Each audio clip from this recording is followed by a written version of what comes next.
Olá, meus caríssimos irmãos, minhas caríssimas irmãs, que alegria estar aqui com vocês. E hoje nós refletiremos sobre o segundo dogma da Virgem Maria, que é justamente a sua virgindade perpétua.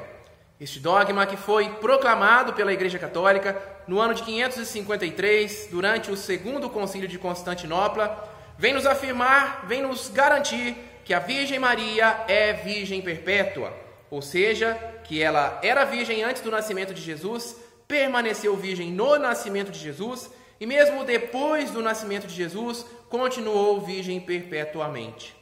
E antes de mais nada, vale lembrar que o dogma, ou a verdade de fé, é algo que é proclamado pela Igreja Católica depois de muito estudo, de muita oração, de muitas reuniões. E uma vez proclamado, este dogma é inquestionável. Ou seja, ou você acredita naquilo que a Igreja Católica está afirmando, está garantindo, ou você deixa de ser católico. Mas muito mais do que uma obrigação, do que uma imposição, o dogma ele tem a finalidade de suscitar em nós a fé, de despertar em nós um novo amor através do conhecimento.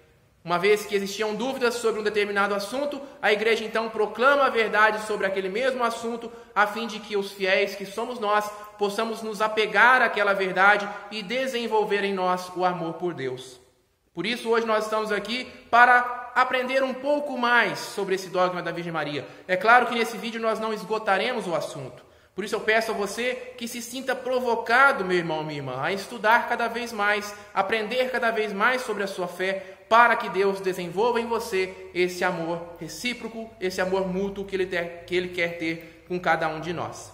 Mas vamos lá, a primeira parte do dogma é a virgindade da Virgem Maria antes do nascimento de Jesus. E essa eu acredito ser a parte mais fácil de ser provada, porque ela está amplamente explicitada em toda a palavra de Deus. Seja no Antigo Testamento, com os profetas, anunciando a vinda do Messias, que viria de uma virgem, seja no Novo Testamento, pelos relatos daquilo que já havia acontecido, nós temos um amplo material, todos eles atestando a virgindade da Virgem Maria.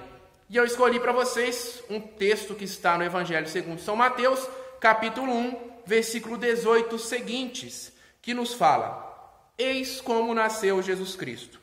Maria, sua mãe, estava desposada com José. Antes de coabitarem, aconteceu que ela concebeu em virtude do Espírito Santo. José, seu esposo, que era homem de bem, não querendo difamá-la, resolveu rejeitá-la secretamente. Enquanto assim pensava, eis que um anjo do Senhor lhe apareceu em sonhos e lhe disse: José, filho de Davi, não temas receber Maria por sua esposa, pois o que nela foi concebido vem do Espírito Santo. Ela dará à luz um filho, a quem porás o nome de Jesus, porque ele salvará o seu povo de seus pecados. Tudo isso aconteceu para que se cumprisse o que o Senhor falou pelo profeta: Eis que uma virgem conceberá e dará à luz um filho, que se chamará Emanuel, que significa Deus conosco. Despertando, José fez como o anjo do Senhor lhe havia mandado e recebeu em sua casa a sua esposa. E, sem que ele a tivesse conhecido, e é importante relembrar que esse termo conhecer na palavra de Deus significa a relação íntima entre homem e mulher, e sem que ele a tivesse conhecido, ela deu à luz o seu filho, a quem recebeu o nome de Jesus. Então essa é a primeira parte, está atestado, está explicitado na palavra de Deus. Além do dogma, não há qualquer tipo de questionamento, porque está aqui explicitado na palavra de Deus. A Virgem Maria era virgem antes do nascimento de Jesus. E a Virgem Maria permaneceu virgem no nascimento de Jesus. E este é um fato que pode ser explicado pela nossa fé, uma vez que se trata de um milagre. Não há uma comprovação científica. Tudo isso nós temos que refletir, que não há ali, um meio, um atestado médico dizendo que a Virgem Maria permaneceu virgem no nascimento de Jesus, até porque é algo humanamente impossível. Mas nós temos que lembrar que nós estamos falando não do nascimento de uma simples criatura, mas nós estamos aqui falando do nascimento de um Deus. E como tal, o nascimento de Jesus deve ser revestido da dignidade que Deus exige. Por isso Deus, ao nascer da Virgem Maria, Deus que não é corrupto, não é corruptível e muito menos é corruptor, ele não corrompeu a Virgem Maria. E para ficar claro a nossa reflexão, este termo corromper, corrupto, corrupção, através da sua etimologia, significa o rompimento entre o estado que se era originalmente e o estado que se assumiu depois da corrupção. O ser ou objeto corrupto, corrompido, ele não apresenta mais a sua originalidade. E é claro que Deus, sendo perfeitíssimo, ele não pode jamais ser a origem do mal, ser a origem da corrupção. Deus não corrompeu a Virgem Maria, ainda mais significando tanto para a nossa salvação a virgindade perpétua da Mãe de Deus.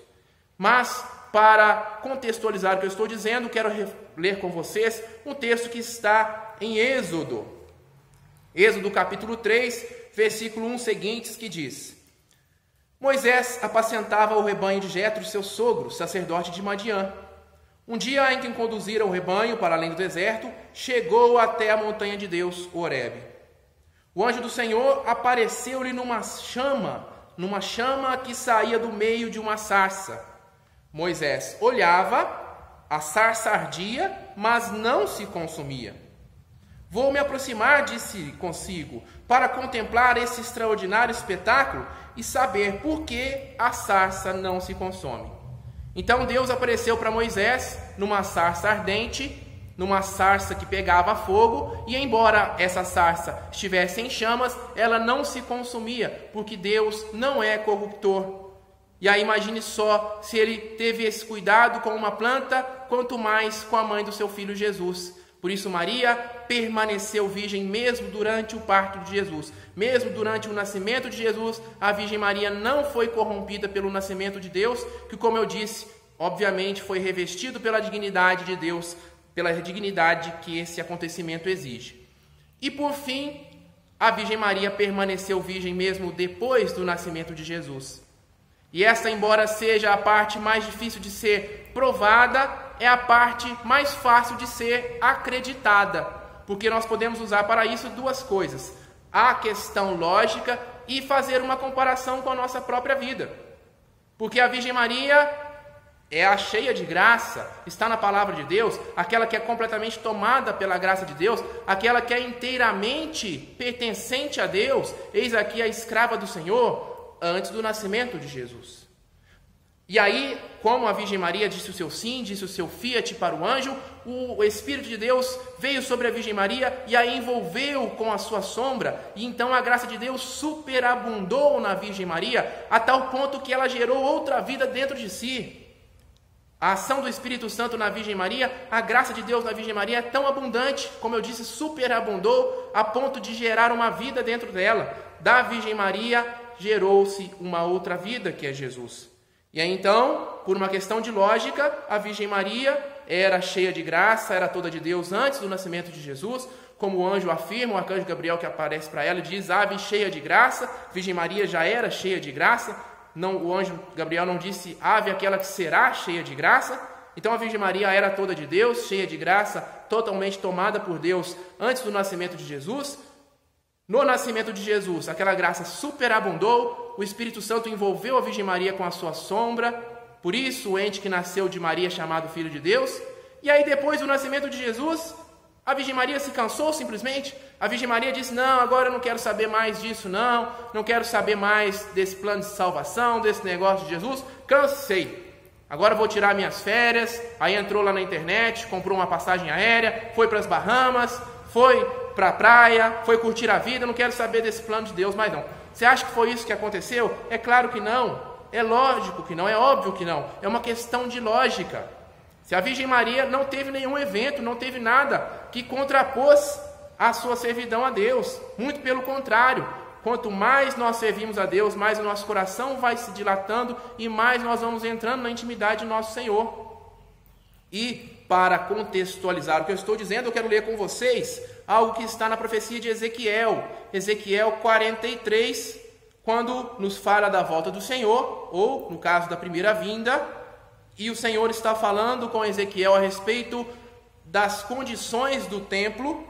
Nos fala aqui no capítulo 43, versículo 7, Filho do homem, disse minha voz, é aqui o lugar do meu trono, o lugar onde pus a planta dos meus pés, minha morada definitiva entre os israelitas. E continua no versículo 9, e eu estabelecerei definitivamente minha morada entre eles, filho do homem, dá aos israelitas uma descrição deste templo. Então, em Ezequiel 43, como eu disse, o Senhor está falando para o profeta como deveria ser o templo para a sua morada. E aí, já no capítulo 44, versículo 1 e 2, ele diz: ele conduziu-me ao pórtico exterior do santuário, que fica fronteiro ao oriente, o qual se achava fechado. O Senhor disse-me: este pórtico ficará fechado, ninguém o abrirá, ninguém aí passará, porque o Senhor Deus de Israel aí passou, ele permanecerá fechado. Então, aqui fazendo uma referência à Virgem Maria, uma prefiguração da Virgem Maria, uma vez que esse templo de Deus, a casa de Deus, a Shekinah, ninguém mais é do que a Virgem Maria, onde o Senhor escolheu fazer a sua morada, onde o Senhor escolheu se encarnar e vir morar no meio de nós. Esse templo, como nos fala o profeta Ezequiel, permanecerá fechado. Onde Deus passou, permanecerá fechado. O Senhor disse-me: esse pórtico ficará fechado, ninguém o abrirá, ninguém aí passará, porque o Senhor Deus de Israel aí passou. Olha a dignidade de Deus. E como eu disse, além da lógica, nós podemos fazer uma comparação conosco mesmo. Meu irmão, minha irmã, reflita aí na sua casa, quantas coisas você já renunciou por causa do amor a Jesus Cristo? Quantas coisas você já abriu mão? Eu digo por mim mesmo. Quem me conhece sabe que eu já tive uma vida de muitos vícios, uma vida muito estragada, uma vida de esbanjamentos. Mas a partir do momento que eu tive o meu encontro íntimo e individual com Jesus Cristo, o meu Senhor, eu abri mão de tudo, e não por uma imposição, não por uma obrigação, mas por amor. Quantas pessoas, quantas virgens, desde a época de Jesus, nós conhecemos bem a história, quantas santas consagraram a sua virgindade a Jesus por amor. O próprio São Paulo nos fala na carta aos Filipenses, capítulo 3, eu quero ler com vocês, Filipenses 3, versículo 8. Na verdade, julgo como perda todas as coisas, em comparação com este bem supremo, o conhecimento de Jesus Cristo, meu Senhor. Por ele tudo desprezei e tenho em conta de esterco, a fim de ganhar Cristo e estar com ele. Está aqui na palavra de Deus, não são palavras minhas. A partir do conhecimento de Jesus, tudo vai perdendo a graça, tudo nós temos em conta de esterco. E aí continua no versículo 12, o que eu acho mais bonito. Não pretendo dizer que já alcancei essa meta e que já cheguei à perfeição, não. Mas me empenho em conquistá-la, uma vez que também eu fui conquistado por Jesus. Jesus é nosso amado, Jesus é belíssimo, Jesus é completamente atraente. Fale se eu estou falando a verdade ou mentira. Jesus nos conquista todos os dias e nós abrimos mão de tudo para estar com Ele. Agora imaginem só, se nós, miseráveis pecadores, se São Paulo, se tantas santas canonizadas pela Igreja Católica, miseráveis pecadores que somos, tivemos essa iniciativa não por obrigação, não por imposição, mas por amor. Nós abrimos mão de tudo por Jesus. Imagine a Virgem Maria. Vocês acham, vocês pensam que a Virgem Maria, que teve esse encontro íntimo e individual com Jesus, como eu disse, Jesus se fez homem dentro dela, a graça superabundou, ela iria procurar outras coisas além de Jesus? Estava faltando alguma coisa na vida de Maria? É claro que não, é lógico que não, é óbvio que não. Mas, como nos fala São Pedro, na sua primeira carta, capítulo 1, versículo 20. Antes de tudo, sabei que nenhuma profecia da Escritura é de interpretação pessoal.